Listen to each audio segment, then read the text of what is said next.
Welcome, ladies and gentlemen, and welcome to round 2 of Series 2 Southwest Region British Cycling Series. Now, joined here again by Moti. Good evening, Moti. Good evening, everybody. Good evening, Liam. How you doing? I'm really good, thanks. It's very warm up here, very warm and muggy up here tonight. Yeah, absolutely, definitely is muggy here as well. We've had thunderstorm showers, so not surprised to see a strong field here. 122 riders here today in the A field, as you can see. We do have different settings out here today, so we are only looking at the A category today. So we will try and bring you as many updates as we can as the other categories, but to the way that things are set up, we are stuck here on the A category. So where are we today, mate? Where are we? We are in Yorkshire, and unbelievably, it's actually sunny in Yorkshire, where we're so much used to having the rain there today. Can you remember last year in the 2019 World Championships when it was an absolute washout? So this course is Liam, look, I have my beer glass from Yorkshire with me, and with beer in it as well, to celebrate a year on from we were last there. So this course is the Harrogate UCI Course. So this was the final loop that the professionals used in the road race, both in the men's and the women's elite race, and it's a perfect GPS replica of that finishing loop. So altogether, the loop is around about 13.8 kilometers long, but we are doing 2 laps of this today. So that's about 28 kilometers in the race itself, and that should take roughly about 38 minutes, I suspect, for this race today. So this is a very typical Yorkshire road. Not an awful lot of flat. So this road that they're heading up now, this is the Otley Climb, this is the Otley Road. This is probably the only straight section in the whole of the course. But as you can see, they're already working really hard. This is a 5 or 4% average gradient all the way up here for a 2-kilometer stretch till we get to the top. They have a little bit of a respite downhill, and they smash it up again for another kilometer up to the top of the hill before they turn right and have a bit of recovery before they then go blammo and hit the KOM segment, which is an uphill segment, and averages about 6% up there. Yeah, absolutely. We can see we're already very much into the pain on the front here, and you can see that it's already damage being spread out. You can see all the way down the back, we're spreading out, riders dropping out the back. This is a brutal start to a race. So essentially, you come out the pens, you turn left, you think, oh, great, nice little easy, sprinty start as usual in a Zwift race. You turn right, and then you hit with an instant climb, and it just seems to go on and on and on. And those Zwift starts are really quite intense anyway, and then hit with this incline, you can just see how it absolutely smashes the field to bits, and it spreads it out and it stretches out so quickly. So we will see groups forming very quickly in this race up this little climb, and they're just getting to the top of it now and just heading on this little bit of respite. So if you're not on the group at the minute, that's it, game over, you've dropped off the back and your race is done. Yeah, we've got rider cam on Emma Cockcroft here from Bianchi Damo, and you can see that she's just fallen off the back here, but she's in the women's category, and Emma's doing really well. She's currently leading the women's category, so great to see Emma on the front there. Yeah, and Emma and who was it? It was in second place again. Emma and Ruth had a great battle last week in Bologna. There was only 20 seconds between the two of them last week, so it'll be interesting to see how these two fare tonight in amongst these A category men's.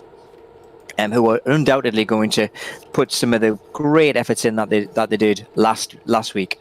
Travis obviously was ahead this last week, and just looking at the stats from this course, Travis is one of the few riders in the peloton today who's actually fielded a time on this course. So he managed to field a 17:58 time on this course. So 80 minutes is actually a pretty good time, although the actual fastest lap around here is about 16 minutes and 37 seconds. My best lap is 19:34, so I would be well out the back by now.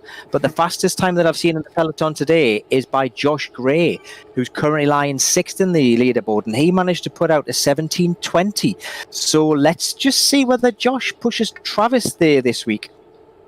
Yeah, certainly going to be good to see him, because as we know, these boys have been riding really hard all through the Series 1. So great to see him coming out and supporting Series 2 again.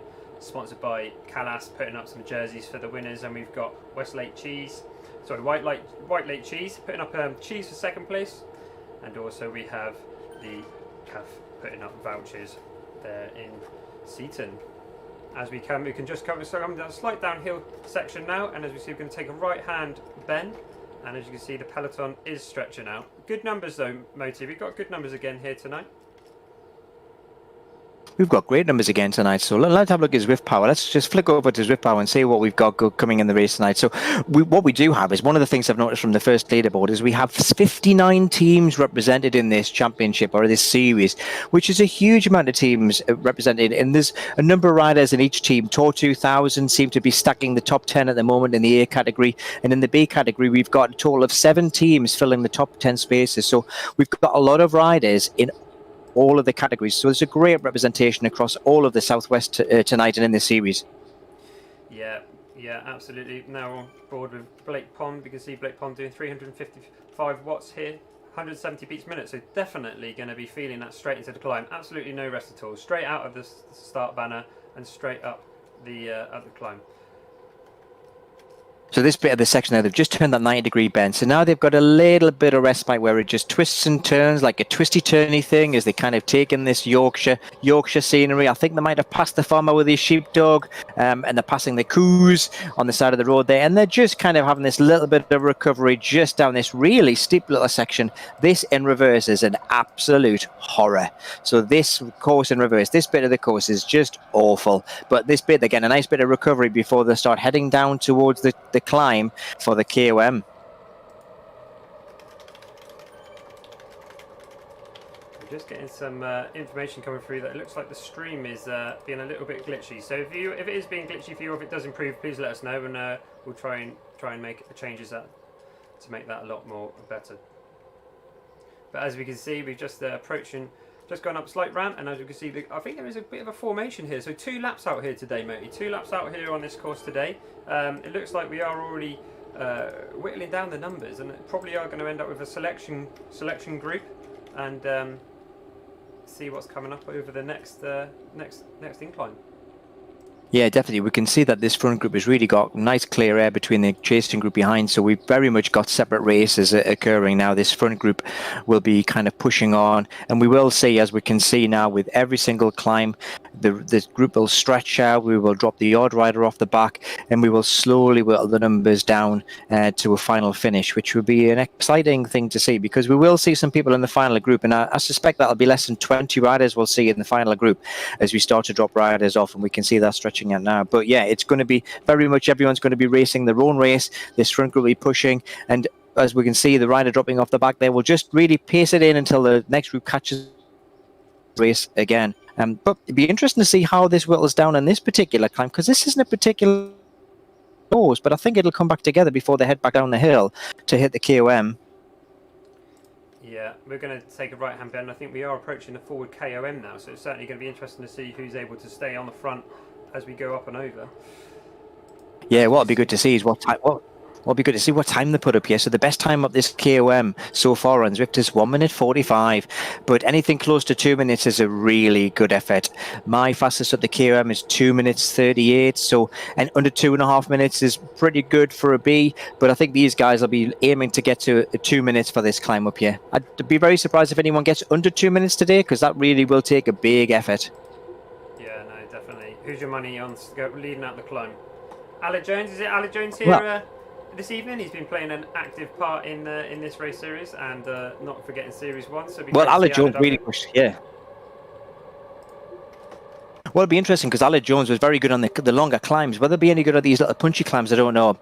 You know what? I think Travis, with his flat cap, I think is going to bring him some Yorkshire luck tonight. So I fancy Travis to do something good tonight. Although this probably does favour Blake as well. Blake, little punchy rider. He's got some power behind him. So Blake, if he can hold at this KOM segment, he might actually do quite well. I think the top of this will give us a good idea with what the finishing positions are going to be honest. Yeah, absolutely, and here we do. We've just crossed that banner at the bottom, so we can see the riders now making their way to the front with the orange numbers at the front. So Oscar Hutchins here from Team Tour 2000 off the front, as we see the separation behind. Got a couple seconds there to the group, and we're going to see people dangling off the back here now all the way through. Yeah, Oscar's in 3rd place at the moment in the championship, so he's in a good position as well, and he may want to actually put some herd onto these front runners, see if he can get a little bit work out of Travis, see if he can get a little bit work out of Aled, who are like 1st and 2nd at the moment, just to try and push him, see if he can get them off the back, to see if he can pick up some more points and climb his way up the leaderboard into our higher podium position. Yeah, good numbers here from Team Tour 2000. They've definitely come out in fourth from another ride here for the front brown. As we can see, Ben Miller again from Team Tour pushing in front. So it looks like Tour have thought about this and maybe looking to attack on this climb. Interesting to see, but as we can see, if we zoom out and take a little spin round, we can see that they are definitely affecting the group. Look at it, all the way down over this KOM. And as we can see now up in the top right hand corner of the mini-map, you can see the top of the banner. They're going to be up cresting over the top of that. Then they take the left hand bend and it's a fast downhill section, and they've got to be sprinting to get on the back or else they are going to be getting cut off. Yeah, Tour 2000 do seem to be pushing it up there in the moment, don't they? We haven't really seen an awful lot of team tactics from Tour 2000 yet. They've certainly had the numbers in the front group, but we've yet to see them actually put any meaningful attacks in that are starting to split the group. But maybe this is the race that they're actually starting to come together as a team, start putting the herd onto the other riders and bringing Oscar as well as Ben and Josh into a better position to try and score some big points for the second round. Yeah, and as we can see, Josh Gray putting a kick in here, 7.2 watts per kilogram. So he's definitely looking to take it up over the top and see if he can put as much damage as he can into the other riders behind. Look at that gap, 2-second gap. I don't think he's going to be able to keep it, but look, we can see the guys right at the back there, cutting off the back. Let's try and move back into the group, and we can see that happening a little bit closer. Yeah, but that little break by Josh, what we'll do is, even though we know he's going to get caught in this little downhill section as the speed of the peloton and the draft catches him up, that is going to create splits in this group, and that's going to split even bigger as we head down this downhill, and we can see how that front group is starting to shred down now to, again, smaller riders. But I do think it's going to come back together with this little group that seems, these few groups that are catching him up. But these guys are going to be heading into the second lap as a solid unit, I think. Yeah, no, definitely. It is only a short race today. We're probably going to be looking at about 40 minutes racing today. So it's definitely not a long one, but the riders are going to definitely be feeling the pain. It is going to be hurting. And also, like you said at the beginning, it is rather humid today, so they're definitely going to be feeling that in their pain caves. Riding their real bikes on their turbo trainers, Smirk trainers, or maybe they might be on a new virtual e-bike, so a Wahoo bike or something similar. Be interested to know if anyone's riding them. And we are, you can chat to us. We're streaming live to YouTube, Facebook and Twitch. So feel free to get involved, send your comments in, cheer on the riders that you're here supporting, and we'll be happy to read them out. See, that was a 2-minute and 5 climb by Josh up that. So 2 minutes we said around about 2 minutes was a good climb. So 2 minutes 5 isn't a bad effort. I reckon the race time might be under 40 minutes tonight, Liam, looking at that 2 minutes and 5 first climb, although there is a relatively small group on the front. So, I'm going for 38 minutes myself. You're going for 40. Let's see. I'll put it 20 pence on it. 20 pence. 20 pence on it, yeah, absolutely. Looking forward to that 20 pence. Let's have a little look at the data at Swift Power and just see what the numbers are looking like. So as we can see here, yeah, Aled Jones again right at the top there, 5 watts per kilogram. Blake Pond 5.2 watts per kilogram. Gary Chambers 5.2 watts per kilogram from Navy Cycling. So they're definitely working hard out there this evening. And due to the heat, they're no doubt going to be sweating profusely in their paint caves.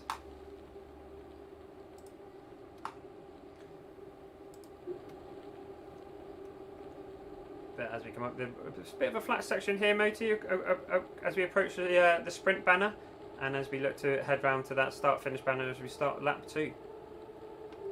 Yeah, that sprint banner. It's a really short segment. It's so short that you can't actually get a Strava segment on this sprint segment because it is so short. But this is often a really good place for when you're in races where they've got primes to get points on this sprint banner, because you've had to work up that little incline up the Duchy Straight, which is apparently one of the poshest places to live in Britain. So they're certainly going through poshdom kingdom at the moment through Yorkshire, taking in the sights of these beautiful big houses. But I'm sure none of them are actually looking at the real estate for where to move at the moment, whereas they're currently suffering in the heat that I'm sure that is unbearable down in the southwest at the moment. Yeah, absolutely. Deck chairs out, maybe, but you just got to dodge the thunder showers.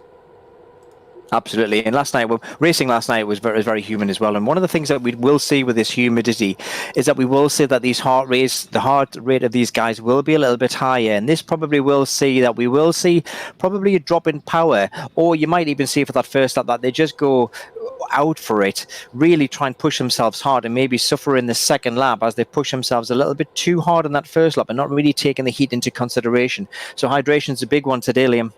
Yeah, absolutely. Most of these will know what they're doing. They've been hydrating all day today, knowing that they're definitely going to be in hot conditions tonight. But I'm just looking here, Moti.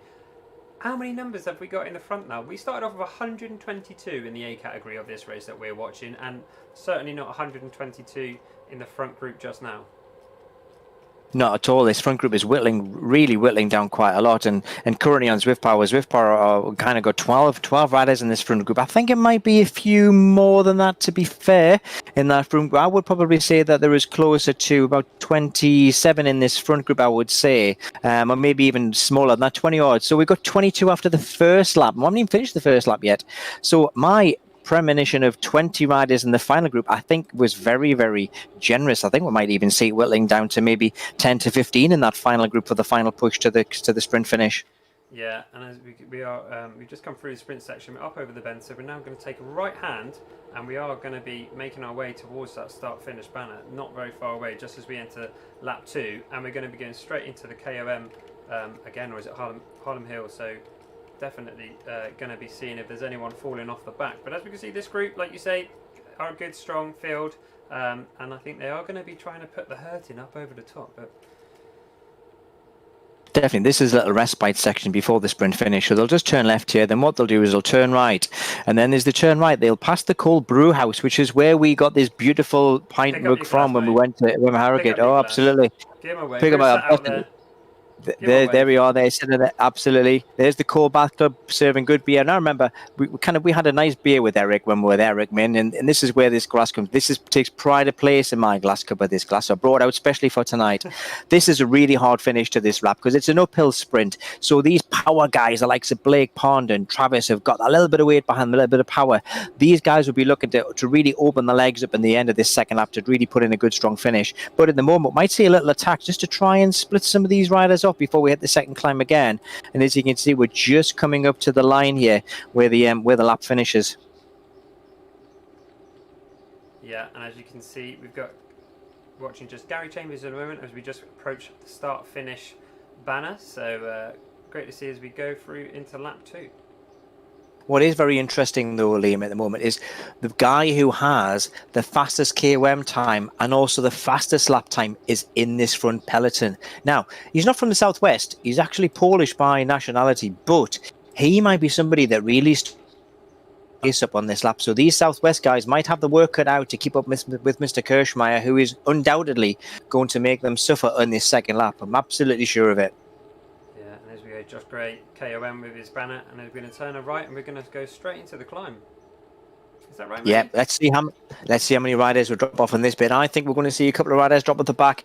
Anybody kind of dangling off the back here who's got their pulse rates high up is going to be struggling to get up here. But it seems to be holding together. 18 minutes for that lap, Moti. So you're dead right. Yes. I reckon we are going to be under the 40 minutes. So it's certainly a tough race out here today. Get that 20 pence in the post, lad. But as you can see here, long ahead, but it's certainly a false flat. We see that illustrated up in the top right-hand corner with it being 3% there. And you can just watch that one slightly tick up as we progress along here. Falls flat. Falls flat. Come on, falls. This is a horrible climb. Falls flat. It might be for you here, guys, but tell you what, this is not any falls flat. It's anything but flat. And we can see there is definitely people just slightly tipping off the back here. Yeah, this is where it's going to start hurting. Yeah. As we move back through. And you've got some good heart rates going on there. Tell you that Blake Pond is taking along at 166, so Blake's actually quite comfortable there, and Blake's in a good position at the moment because we don't have any Alfie Peters this year, so Alfie's not going to be able to defend his crown this year, so it's really all open. Travis, Blake, Aled, Oscar, all in the running here to take this series. But Travis Brownlee sat in 432 watts, but 186 beats per minute for Travis, so not sure how comfortable Travis is feeling as he climbs up over the top here. Yeah, Oscar's ticking along 174. Josh Gray ticking along 178 beats per minute. Travis is obviously working quite hard, though, isn't he, to hold this front group? Yeah, definitely. Up there, 386. But he looks quite comfortable sat there at the front and definitely sporting that beautiful cap again. I don't think that cap's going anywhere, Moti. No, I think that's going to bring him an extra. I think it's going to be an extra 10 Yorkshire watts in this course today. So I reckon he might put those 10 watts to good use in the sprint finish if he manages to hang on up the climb. It'd be interesting to see which of these guys actually do manage to continue to stay together. Whether it'll turn into a bit of a gentleman's race when nobody really wants to make an attack, because we're not really seeing any attacks at the moment. We have an attack at the moment with Luke Barfoot's gone off the front, Moti, from Try UK. Oh, I spoke too soon. Luke must have read my mind.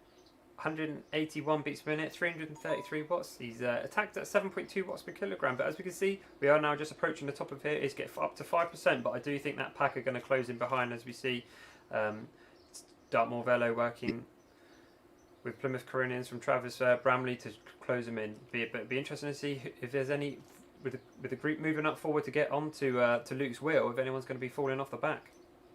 Yeah, but he's stretching it out, isn't he? So he's stretching this front group out, and we're heading to almost to the crescendo of the climb. And if we can continue to stretch this group out, I'm fairly sure that we'll see a few riders snap off the back, and we can already see one rider coming off the back there now. Just the pace is obviously too hot. Yeah, we got a great picture from the helicopter there. As we can see how that has just been strung out with Luke making that attack at the front. But as we see, we're going to crest over the top now, so they need to get into the draft rather quickly, and hopefully not going to get dropped there. Just as we go down a slight decrease here in elevation, and then we got that slight little kicker up the other side. Yeah, this little bit's really quite deceiving because you desperately want to have a bit of a breather. You desperately want that aero tuck to kick in, which we can see some of the riders dropping into now to get a bit of recovery, give them that little bit of draft. But if you go into that aero tuck too soon, you do drop off the back, and it's really difficult to get back on the back of a group that's traveling this fast. 65 kilometers an hour they're ticking along at you. So if you're off the back, it's very difficult to get back on again. Yeah, absolutely. As we can see, we're going uphill again, 3%. So false flat for most, but not for Moti. 2% Moti. Better for you. Yeah, I can cope with that false flat. I'm normally blowing up my backside by now, but I can cope with that 2% false flat. I'll give you that. And as we were just watching Josh Gray here, still a great number of Team Tour 2000 guys here in the front, Moti. So definitely going to have to watch out. Be interesting to see if they've got any team tactics. They might have a plan. Be interesting to see. Who else have we got up here? We got obviously Travis Bramley, been riding great in these series from Plymouth Corinthians. We've got St Piran riders here again, Moti. So great to see. It's great to see them back taking part. Good Southwest club based down in Cornwall. Absolutely, St Piran, obviously that good development team, bringing on young riders through the ranks, and it's good to see that they're still, they're mixing it with the front group as well. Definitely. Yeah, but as you can see, we are definitely looking at the selection group here as we come round, and as we go around, soon to go up another rise, Moti. So it'll be interesting to see if we're going to drop anyone as we go up and over. But we could be looking at a sprint finish with how these are staying here together. So who's your money on for a sprint finish? Do you know what? I actually think we're going to see a bit of a breakaway on the KOM. I think somebody's going to really put the hammer down on the KOM. We've got a little small group breaking away, and then it's not that far to the end from there. So I think we will see a sprint finish, but I think it'll be a small select group that takes it to the line. Well, to be fair, it'd be interesting to see. I mean, like we know on Swift, if you make an attack, you need people with you to make it really work. You need to work in numbers. If you can get the numbers, get the draft working well, you can create big splits. But if you don't make the attack and sustain for quite a while, it just doesn't happen. Oh, absolutely. You have to take wheels with you in Zwift. Going as a solo in Zwift, unless you're Rowan Dennis, of course, tends to get gobbled up very, very quickly by the travelling pack. So you need a good 2 or 3 riders with you to kind of create a draft effect to be able to hold that gap away. But with this being a hilly course, you might find that plays into a breakaway of that KOM. It's whether anyone has the kind of the guts, the bravery to actually really bury themselves on that climb to create a gap and try and hold it through the rest of the lap. It'd be nice to see the Tour 2000 guys really give it a good go to try and break this field up, but it depends how brave they are. Yeah, well, we're just over about a K out from the forward climb, 1.6K in distance, and I believe it's a 6% gradient climb. So definitely strong enough for us to see some damage be done. And it was good to see Team Ineos ride their race on here last week, and they were going the other way, though, Moti, the other way, the reverse course. Yeah, they did the hard way. They did the reverse bit where you've got that horrible, really steep climb. But even so, whether you go forward or reverse, you know, the elevation is the same. It just seems to be broken out more across the course. But that was an interesting race. It was just really interesting to see how Rowan Dennis just literally from the gun, off he went, averaged 5.9 across the whole of the race. There was a good chase down at the end and they managed to close it down. I think it was from 2 minutes at one point down to 7 seconds at the end. So it can be done. But whether any of these guys will have the actual guile to do it, I don't know. I don't think anyone's going to go for that solo breakaway. No, but as we can see, we are now just starting the climb here. Be interesting to see, mate. I'm going to keep a close eye and try and see if we do see any attacks. Ben Miller from Team Tour 2000 here, pushing 7.5 watts per kilogram. I'm just looking at the bikes, Liam, and it's an amazing the array of different bikes that we have in it. And I'm fairly sure that bikes really do start to make a difference in these Zwift races now, because the Zwift have really played with the dynamics, both of the actual aerodynamics of the bike themselves, the wheels, but also looking at the rolling resistance of some of these bikes. And the Tron was always the bike to have if you were on Zwift, climbing up the Everest on multiple occasions to get that beautifully coloured electronic bike. But nowadays, it's not the bike to have if you're looking at these races. So bike choice does have more of an impact on how you're doing. And I can see somebody there's actually got a disc wheel. That's a really brave move for this hilly course. So they've obviously wanting to get the draft benefit and not kind of quite so worry about the climb. Whoever it is with that disc bike is going to struggle up that second KOM.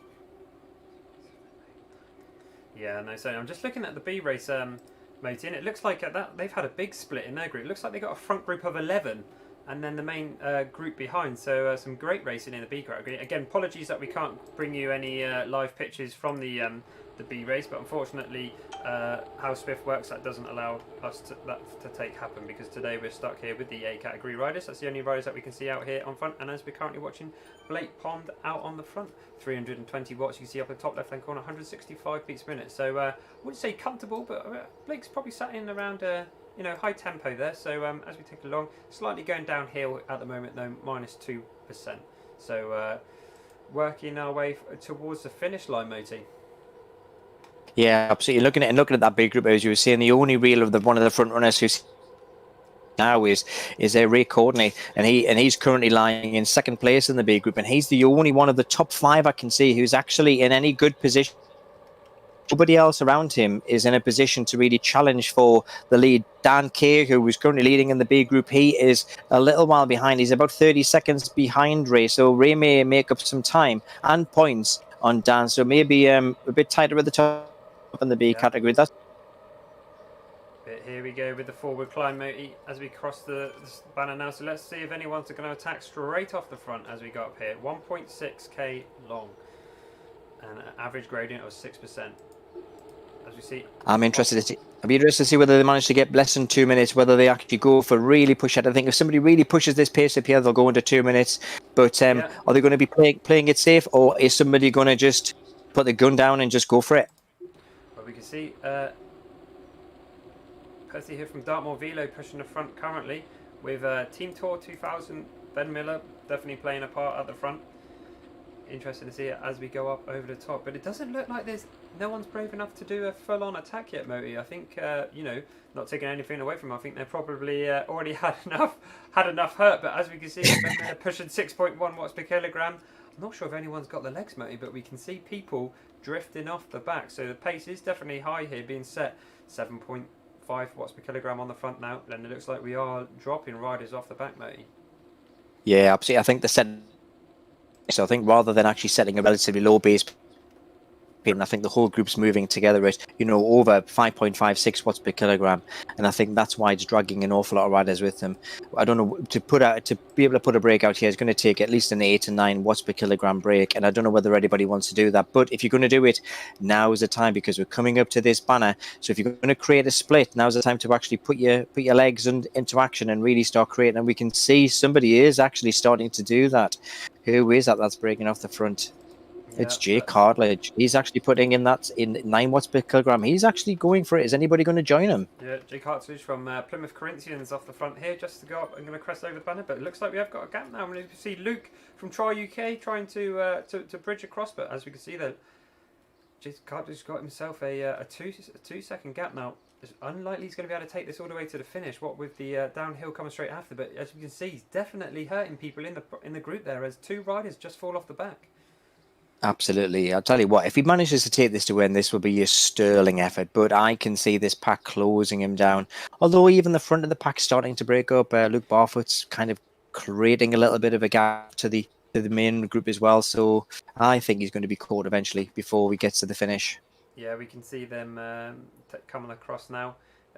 Great to see Luke coming down. And we can see Blake Pond, local tester. So here you can see most people are freewheeling now. You can see it on the right hand side with their watts per kilogram, where it's 0.0 registering that they're not actually pedaling. So they're going into what we call super tuck. We can see it there with Alec Jones, learnt from last week. He's into super tuck. Look, drifting all the way to the front there in his kit. But as we come through now, speeding up, 68k going downhill. And to me, mate, yeah, I'm going to call it now. Looks like a sprint finish to me. I don't think no one's going to get away now. Yeah, completely agree with you, Liam. I think even up this little section through the Duchy Posh Estate, I don't think anybody's going to be able to create a gap around there. So I do think that this is probably going to be the finishing pack for the sprint finish. And Zwift have made some very, very slight aerodynamic changes to this Super Tuck. And once upon a time, it used to kind of not so much hold you in, but now you can see that the riders who are in that Super Tuck position are actually moving forward to the front. And those riders who've got the bravery to actually go in that super tuck position for a little while can actually create a little bit of a gap and get a bit of recovery and not have to pedal. But it's remembering to put the pedal back on again once you get out of the downhill section. Yeah, we just had a message of support coming out from Adrian Slimming saying James Cartridge put the hammer down, boy. So yeah, he certainly did. It was great to see that attack come from Plymouth Corinthians there at the front. So great to see good support from all the clubs again in the southwest. Let's just take a little look at the team list. I mean, look at all those teams, Moti. So many teams. First Child Wheelers. We got Exeter Wheelers Cycling Club, Somerset RC Tri Club, Somerset Road Club, Team Tour 2000. We've seen a lot of Tour Velo. Lots of teams. You can see them on screen. Yeovil Cycling Club. So thank you for taking part. Everyone taking part all through the leagues, and the prizes out on offer are all the way through the through categories as well. So you can see their first place is the Callis jersey. Second place, the cheese put on by White Lake award-winning cheese selection. So thank you for those guys. And Colliford Cycles, the filling station, new cycle shop, putting on the prizes there. So thank you very much for that. I think it's great. I think this is really what's happened with Zwift in this lockdown. I think Zwift has really been taken under a lot of riders' wings. Even the professionals now are starting to convert to Zwift, and I think we can see that in the amount of participation that we've got here tonight. And even in the last series, we had really good participation. The numbers just seem to be getting greater and greater. More riders coming on, which is great for our coverage, great for our riding, because we can see a much bigger array of riders actually putting in the efforts that we're seeing tonight, which are always excellent to watch. Yeah, absolutely. I mean, these were all put on for the fact that the racing has stopped in the local scene, and we put this together so everyone can get on board. And it has been really well accepted. So thanks to all the riders for taking part. It really is appreciated. It's great watching you guys out here and commentating. But getting down to business, Moti, we're coming up towards the finish line. We are indeed. So this little bit of recovery now, this is where the little games will start to play. People will be thinking about, right, what they're going to do with this, when they're going to start launching their sprint. There's a few different places where you can launch a sprint. Nobody's going to really do it yet. There's a tiny little kicker when we turn right at the bottom of here, which, somebody might make a little cheeky little dig just to try and break up some of the pack. I'd be interested to see if anybody has a little go there. But I think, people will stay together, start planning the strategy for where they're going to launch the sprint, and try and get as much recovery as they can. Yeah, no, absolutely. As we come down here, we're going to take a right hand bend, and it is a steep short section. So it'd be interesting to see if anyone's going to attack up this small climb, Moti, and try and string that out before we get to the finish banner, just down here on the right hand side. Yeah, I think we're going to see these. I think we're going to see 7 or 8 watts per kilogram being put up at this tiny little section here. Blake Pond having a go off the front there by the looks of things. So I think Blake's in a good position he's got a good sprint as Blake. So I think Blake's in a good position here if he can hang on to that front third of the pack to really put himself in a good position for a sprint finish. Although saying that, there's a few guys in here who certainly aren't slow on the sprinting. No, absolutely not. And as we can see here, Blake Pond in the group with good company around him. Obviously, Alec Jones there from and we got Ben Miller from Team Tour 2000. So yeah, a lot of good riders in here, Moti. I'm not sure who my 20 pence is going on though. Not sure. I can't call it. You're on the rider. You put 20 pence on the rider as well. To be fair, I fancy my money is on Blake tonight. Although saying that, Travis, I think, has got a really good finish. Josh is strong as well. Oscar might be one of those. Oscar's more of a climber, but you never know. He might be able to. This is an uphill finish, so this finish might favour the stronger riders who like riding uphill. But it's definitely going to come down to the last 300 metres. Yeah, no, absolutely. And as we take the right hand corner here, past the Cold Bath Brewing Company. Hold your glass up, Moe. Here we go. The bells are ringing now. Yeah. The orange numbers are going. We got attacks going left, right, and centre. Team Tour 2000 here. Again, we got riders everywhere, Moe. It's crazy. You're gonna have to do this, mate. I'm gonna have to navigate. Right, so we've got a great finish coming up here, and this is where we can start to see stretch. Who's going to launch their attack soon? Who's going to wait and kind of hide in the wheels, and then launch at the end? The positions are changing all the time. All these riders are just getting themselves set, but we can definitely see some gaps coming off now. Ben Miller is really putting it. 44 watts kilogram. He's got a gap, Murty. He's got a gap, and He's got a gap. Ben Miller's going to cross this. Yeah, but I can't see anyone catching Ben. Ben Miller's got that was tight, but I think that was close, Murty. But I think Ben Miller got it. But we are going to have to wait for the official results to come through. We will try and see if Swift Power can populate them. But yeah, wow, Murty, what a finish. That was a great finish. I thought that was a great Ben. You know, Ben, I didn't have Ben in my list, so that you see, what do we know? What do we know, Liam? What do we know? We got a new group of riders for this time round, Murty. What we got? Recruit riders. So yeah, there we go. It does look like Ben Miller. This is the provisional results. So you have to cut some slack. Charlie will finalise these, and everyone at Swift Power. So we will see that on the finish line. But let's take a little look. So it does look like Ben Miller from Team Tour 2000 has taken the win. And if we're going on the Southwest Riders only, Moti, it looks like Blake Pond's taken second. And James Brown in third. That's how we're provisionally calling it. We may be wrong because I haven't got all the details to hand to be able to check. But that's what we're looking at, Moti. I think that's not really a surprise. So I think this is going to shake up the top 10 a little bit. So we've got those front three runners who really went in the front three positions today. So that that top 10 is going to be mixed around a little bit. And I'm just currently watching the next group coming in. Ruben Stacey, 13-year-old, putting in 12 watts per kilogram now. Yeah, this is a big group coming in, and Ruben's putting in a really good effort for this sprint. So it looks like he's going to actually take the sprint finish of his group comfortably. Good. Great to see. Ruben's been taking part all in Series 1 and Series 2, so great racing from him. Thanks for tuning in, guys. I understand we might have had some technical difficulties tonight with dropouts. Unfortunately, there are some thunderstorms taking place, so our satellite signal may not be quite up to strength today, but we'll try and get that sorted for next time, and hopefully the sun will be back out. But thanks for joining us again, Moti. Great to see you as always, and look forward to seeing you next week. You're welcome. My pleasure. 38 minutes. I was bang on. I'm expecting that 20p in the post. I shall kind of keep an eye out on the postman and make sure that I spend it wisely. Cheers, mate. All the best. Cheers, Liam. Thanks very much, guys.